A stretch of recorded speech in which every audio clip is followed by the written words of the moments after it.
Oh, Romeo, Romeo, there's perhaps no love story more famous than that of Romeo and Juliet. This story of two young star-crossed lovers belonged to a tradition of tragic romances stretching back to antiquity.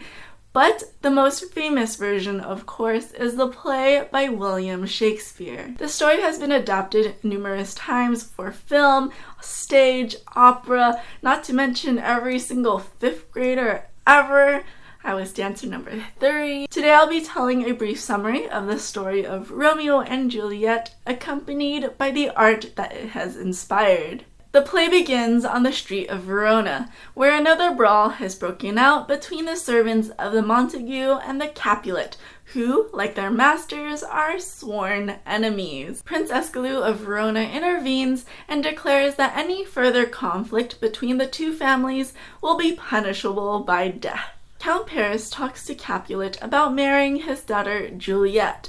Though happy with the match, Capulet asks Paris to wait 2 more years since Juliet is not yet even 14. She's pretty young in this story. He then invites Paris to attend a Capulet ball, hoping that there Paris will begin to win over Juliet's heart. Meanwhile, Lady Capulet and Juliet's nurse try to persuade Juliet to accept Paris's courtship. Meanwhile, Montague's son, Romeo, runs into his cousin, Benvolio.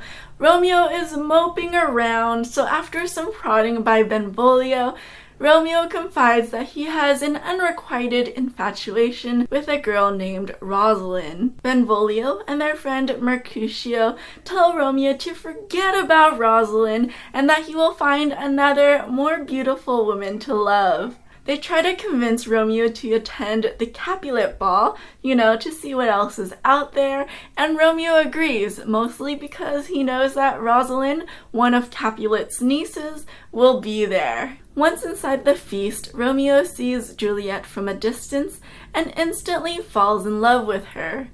Rosalind who? So fickle the heart of a teenager. A young Capulet named Tybalt, who is also a cousin of Juliet, recognizes Romeo, and he is furious that a Montague would sneak into a Capulet ball and is pretty ready to fight him, but he is held back by Capulet, who does not want any bloodshed in his house. Romeo gets to speak to Juliet, and the two are profoundly attracted to one another. They kiss, not even knowing each other's names. When he finds out from Juliet's nurse that she is a daughter of Capulet, his family's enemy, he becomes distraught. When Juliet learns that the young man she just kissed is a son of Montague, she grows equally upset. After the ball, Romeo sneaks into the Capulet orchard. Hidden in the garden, he overhears Juliet at her window, vowing her love to him in spite of their family's hatred of the Montagues. Romeo calls out to her, and they exchange vows of love, agreeing to get married to each other. Wait, you guys just met Are you sure you don't want to take some time to think about this? No? Romeo's friend and confessor, Friar Lawrence, though shocked at Romeo's sudden change in love, agrees to marry the young lovers in secret the following day. He hoped that their love would end the age-old feud between the Capulet and Montague.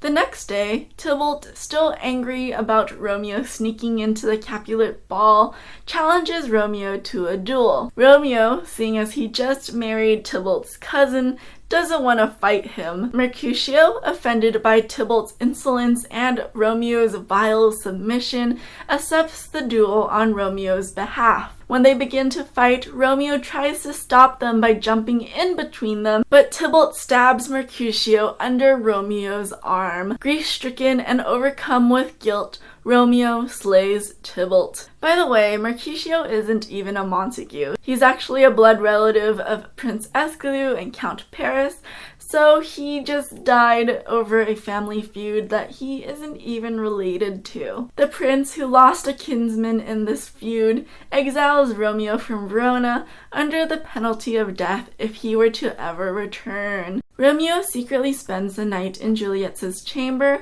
where they consummate their marriage before he has to leave the following morning. Morning comes and the lovers bid farewell, unsure when they will see each other again. Juliet learns that her father, due to recent events, now intends to marry her to Paris in just 3 days. She rushes to Friar Lawrence for advice, and he comes up with a plan to reunite the two. The night before the wedding, Juliet is to drink this potion, which will put her in a temporary death-like coma. That way she will appear to be dead and she cannot marry Paris, and Romeo can meet her again in the crypt to take her away. He gives her the potion and promises to send a messenger to tell Romeo the plan. When Juliet returns home, she finds out that the wedding has been moved ahead by a day, so she is going to be wedded the next day. That night, she drinks the potion and she falls into a death-like coma.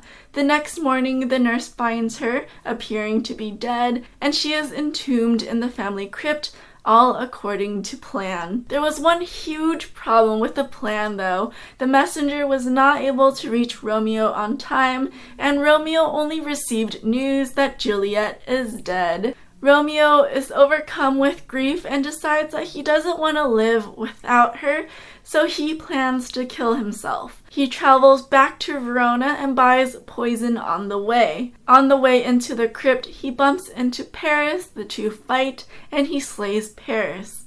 When he finds Juliet inside the tomb, appearing to be dead, he drinks the potion and dies by her side. When Juliet awakens and finds Romeo dead, she kisses his poisoned lips.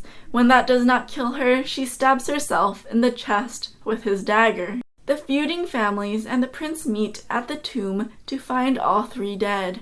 Friar Lawrence recounts the story of two star-crossed lovers. The families are reconciled by their children's death and agree to end their violent feud. The play ends with the prince's elegy for the lovers. For never was a story of more woe than this of Juliet and her Romeo.